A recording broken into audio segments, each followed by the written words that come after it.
Hey everyone, thanks for tuning in. You asked for it and you got it. We are gonna do 2 recipes today and one is a dessert. We are going to make veal marsala and we are going to make a traditional classic panna cotta. So stay tuned for those Italian-American recipes.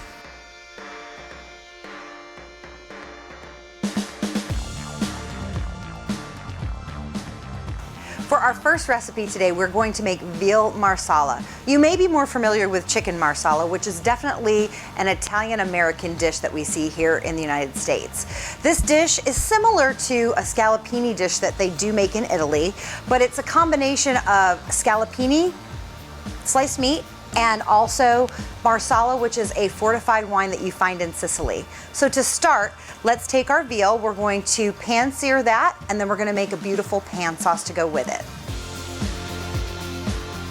All right, so let's start by getting our veal ready to go in the pan. We are going to salt and pepper it because it's important to season all your meat. And this is already pounded. I bought it at the store this way, so this is actually a veal scallopini. A little bit of salt. And then we want to take those pieces and look at how beautifully thin those are. This is not going to take long to cook.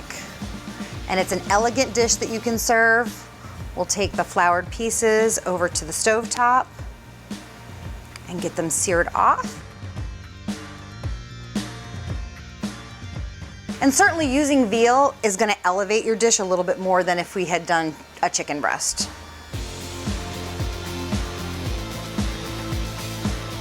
Perfect for a dinner party. And this is also a lighter dish than some of the ones we've done in previous episodes. Okay, let's take this over to the stovetop and get it seared off. So our veal is ready to be pan seared. I've got a big cast iron pan because this is actually a 1-pan dish. And we want to make sure it's hot. We'll put some oil in it, enough to coat the bottom of the pan. And that way our veal won't stick. Cast iron gets hot, so I am gonna grab the handle with a pot holder. Ooh, you can see that's very warm. Got a nice smoke on there. Turn that down a little bit. Because this is such a thin piece of veal, you don't need it to be very hot.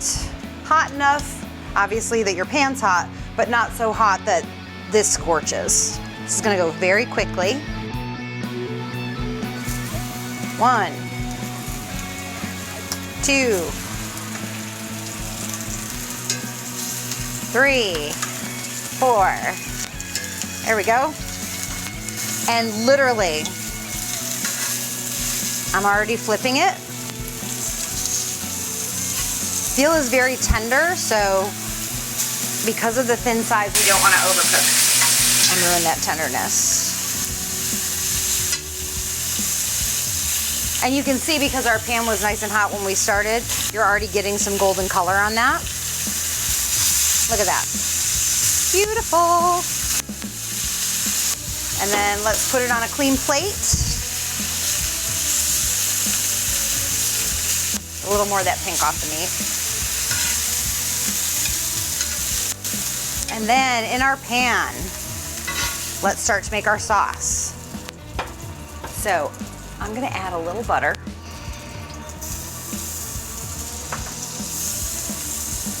We are gonna add some shallots. I've got some garlic and I've got some herbs. I've got some thyme and some rosemary.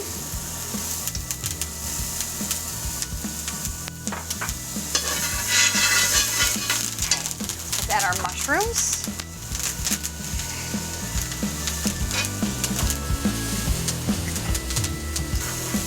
And we want to saute this just for a few minutes, let the mushrooms cook a little bit. And then we're going to deglaze it with our marsala. So marsala is usually drank as a dessert wine in Italy, but here we tend to cook with it. So, ooh, look, one got away. That pan must be really hot. It jumped right out. All right. That's got some beautiful color on it. So we are going to use the marsala wine to deglaze the pan. Now, usually I like to pull the pan off the heat when I add alcohol so that it doesn't flare up. But that's gonna add that nice flavor to our pan sauce.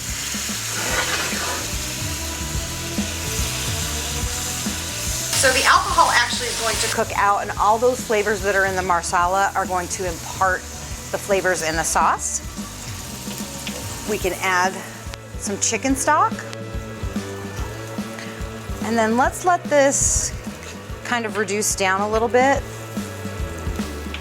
We're gonna reduce it by about half, and then we're gonna finish it with some cream and butter. So while our sauce reduces, I like to serve this with a side of pasta, and I've got some beautiful fresh fettuccine. I've got salted water boiling, so we can pop that in while we wait for this to reduce.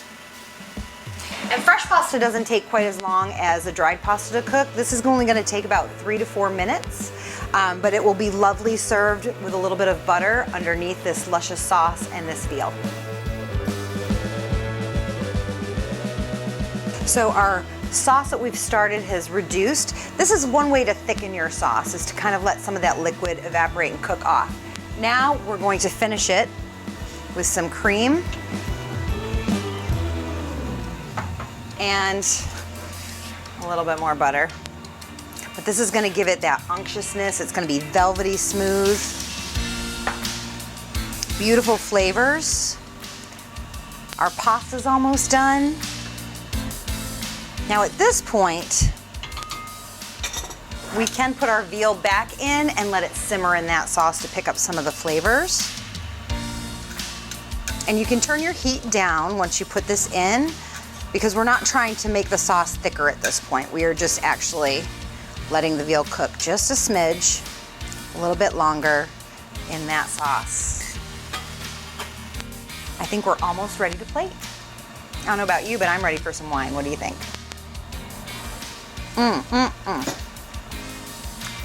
Okay. Let's take the pasta out of the water. It's ready. Now, because I'm not mixing this in the sauce, we don't want it to stick. So I'm gonna put a little butter on it. You can use butter or olive oil. I think butter gives it a nice flavor. So we'll just take a little bit of butter and mix that together. And that way our pasta won't stick. It'll create kind of a nice starchy glaze, so when we put the pasta or we put the veal on top, that sauce will kind of stick to it. All right, let's get it plated. Our veal marsala is ready to plate, and I wish you could smell the sauce because it smells so good. So I'm gonna take our pasta and create a little bed for our veal to go on. And then let's take, these are thin slices so you can serve more than one in a portion. Let's do 2. Look at how pretty that is. Oh my goodness. Perfect for a dinner party. This is an elegant presentation. It tastes like a sauce that you've made for hours, but it's really quick. Get lots of that mushroom on there. Oh, so good. Look at that. We'll finish it off with some parsley and serve it with a nice glass of red wine.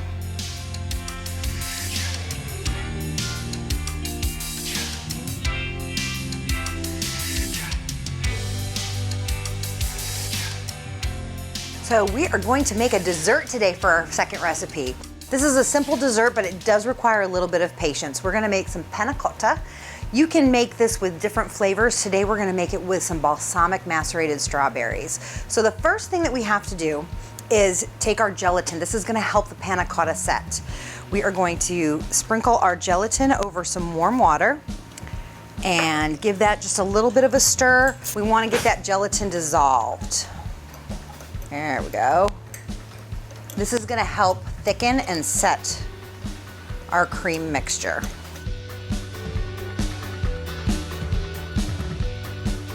Perfect. We're gonna let that just kind of sit for a second. And while that is resting, let's take our half and half and our heavy cream over to our sauce pot. We're going to get that warm, and we're gonna add some flavoring, so some sugar and some vanilla. Okay, we've got cream and half. We're gonna put it in a sauce pot. We don't want it to be too hot. Milk scalds really easily, cream not so much, but you just wanna bring that temperature up to where it starts to bubble on the edges of the pan. We're not trying to bring this to a boil, we just wanna get it to a little bit of a simmer. So we're gonna look for that to bubble, but we're gonna stir it ever so gently while it's heating so that it doesn't scald. Once that is warm, we're gonna add some sugar and some vanilla, and then we'll stir in our gelatin.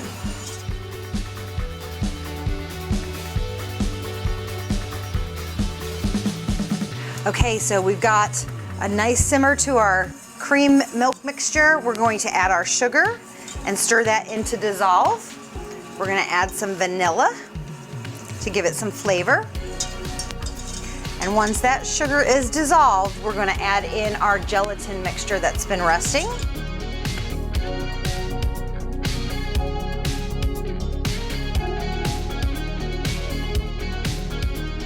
Ooh, very jelly.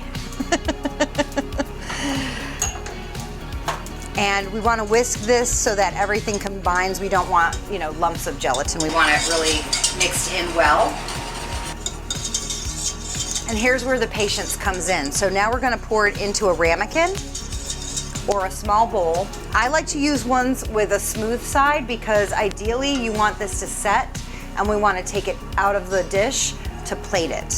So if you use a pretty scalloped edge ramekin, it's gonna be really hard to get it to come out. So smooth edge, small dish. It's all dissolved. Let's pour it in.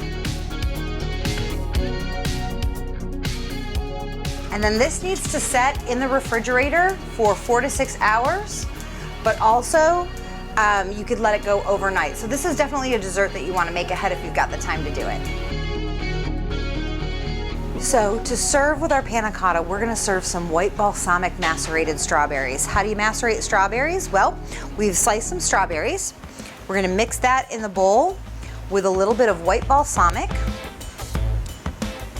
and some sugar, and we're just going to let that sit, and that'll kind of draw out natural sweetness of the strawberries, adding a little bit of acidity from the white balsamic, and we'll set that aside until our panna cotta set, and then we'll plate our panna cotta. So once your panna cotta is set, you can take it out of the ramekin and serve it on a plate. The easiest way to do that is take a butter knife and just kind of loosen the edges, turn it upside down, and it comes out with a beautiful mold. If for some reason it doesn't set up quite this strong, you can also leave it in the ramekin and you can serve it that way, and people can just spoon it out. So I want to finish this off with our macerated berries. So we've got some beautiful strawberries that have been macerated. I'm going to take a little bit of that balsamic and just do a little drizzle. Add a little bit more of that acidity so that it cuts through a little bit of that creaminess, because this is such a creamy, beautiful, unctuous dish. We're going to put a little bit of lemon zest on top. And, I just love to garnish with a little bit of basil. And that is our strawberry balsamic panna cotta.